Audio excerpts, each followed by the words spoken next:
الرحمن الرحیم السلام علیکم۔ انشاءاللہ آج کی ویڈیو میں آپ کے سامنے کلاس 9 انگلش پنجاب بورڈ کی ریویو نمبر 2 کی ایکسرسائز میں موجود کوئسچنز کے آنسرز پرووائڈ کروں گا۔ چونکہ اسمارٹ سلیبس کے مطابق صرف پلے کے کوئسچنز پوچھے جائیں گے ایگزام میں، صرف جو دا ڈیئر ڈپارٹڈ ہے، آخری پلے ہے، اس سے کوئسچن آنسرز آئیں گے۔ تو اس لیے میں نے جو ریویو ہے اس میں صرف وہی سوالات، ان سوالات کے جوابات فراہم کیے ہیں جو کہ پلے کے ہیں، ٹھیک ہے۔ باقی میں نے پرووائڈ نہیں کیے اسمارٹ سلیبس کے مطابق۔ تو آئیے شروع کرتے ہیں، آپ کو بتا دیتے ہیں صرف 2 ہی سوال ہیں۔ تو کوئسچن نمبر 4 ہے ہمارے پاس، ٹرانسلیشن کے ساتھ ہوں گے، انشاءاللہ کوشش کی جائے گی کہ آسان انداز میں پیش کروں، مشکل الفاظ کے معانی بھی میں آپ کو ساتھ میں بتاتا جاؤں گا۔ تو کوئسچن نمبر 4 ہے ہمارے پاس، What does the title The Dear Departed suggested about the play's theme and how is it ironic in the context of the story؟ یعنی ڈرامے کا عنوان The Dear Departed اس کے موضوع کے بارے میں کیا تجویز دیتا ہے اور کہانی کے سیاق و سباق میں کس طرح تنزیہ ہے، سیاق و سباق میں یہ کس طرح تنزیہ ہے۔ تو اس میں جو مشکل الفاظ ہیں وہ دیکھ لیں۔ سجیسٹ کا مطلب ہوتا ہے تجویز دینا، تھیم کہتے ہیں موضوع کو، اور آئرونک کہتے ہیں تنزیہ کو، کانٹیکسٹ کہتے ہیں سیاق و سباق کو۔ تو اس کا جواب ہے The title The Dear Departed suggests a loved family member who has died. It shows the theme of the family relationships and feelings after death. It is ironic because the deer is not truly loved by his greedy family members.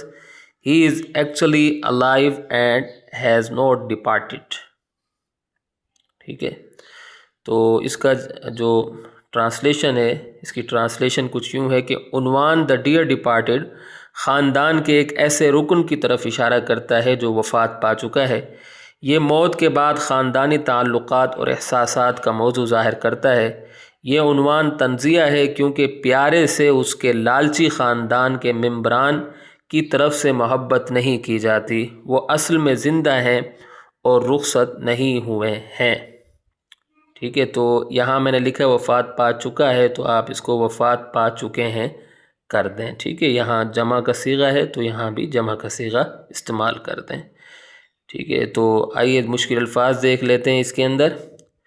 تو title کا مطلب ہوتا ہے عنوان، suggest کا مطلب ہوتا ہے تجویز دینا، اور ڈائٹ کا مطلب انتقال کر چکا ہے، لوڈ فیملی ممبر کا مطلب ہوتا ہے خاندان کا پیارا رکن، تھیم موضوع کو کہتے ہیں، شو کا مطلب ظاہر کرنا یا دکھانا، فیملی ریلیشن شپس خاندانی تعلقات، فیلنگز احساسات کو کہتے ہیں، اور آئرونک کہتے ہیں تنزیہ، اور اس کے بعد ڈیئر کا مطلب پیارا، گریڈی کا مطلب لالچی، فیملی ممبرز مانے خاندانی افراد یا خاندانی ممبران، ٹھیک ہے۔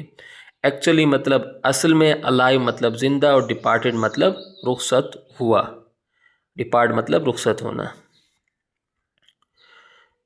اس کے بعد کوئسچن نمبر 5 ہے، What role does humor play in The Dear Departed?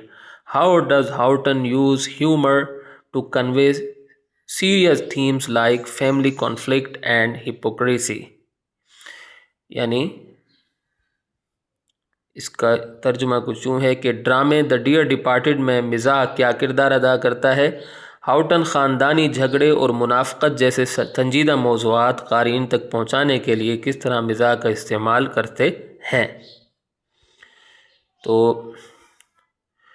Role play اس کا مطلب ہوتا ہے رول ادا کرنا، کردار ادا کرنا، ٹھیک ہے۔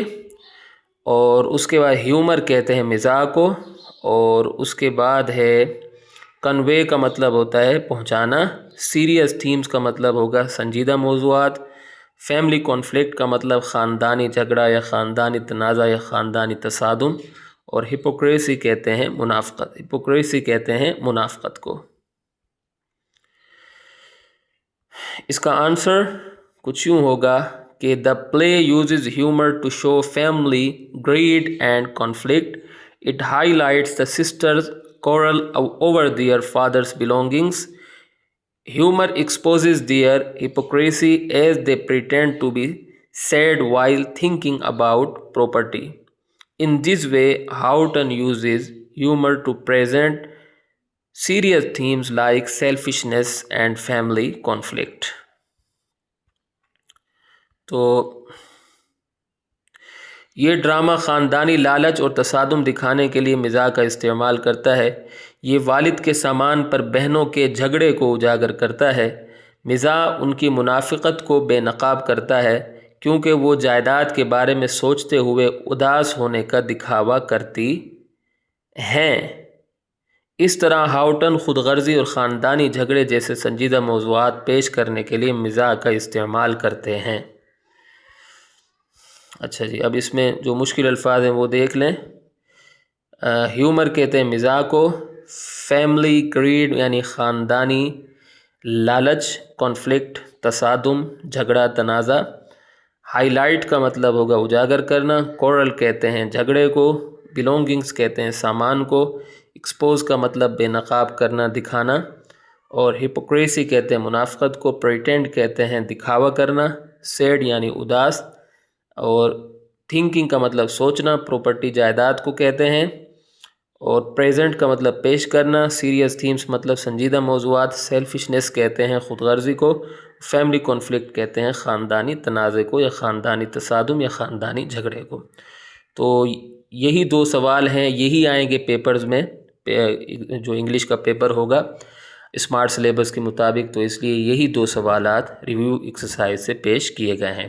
تو یہاں اگر ہماری ویڈیو اختتام کو پہنچتی ہے، امید کرتا ہوں کہ آپ کو میری یہ کاوش پسند آئی ہوگی.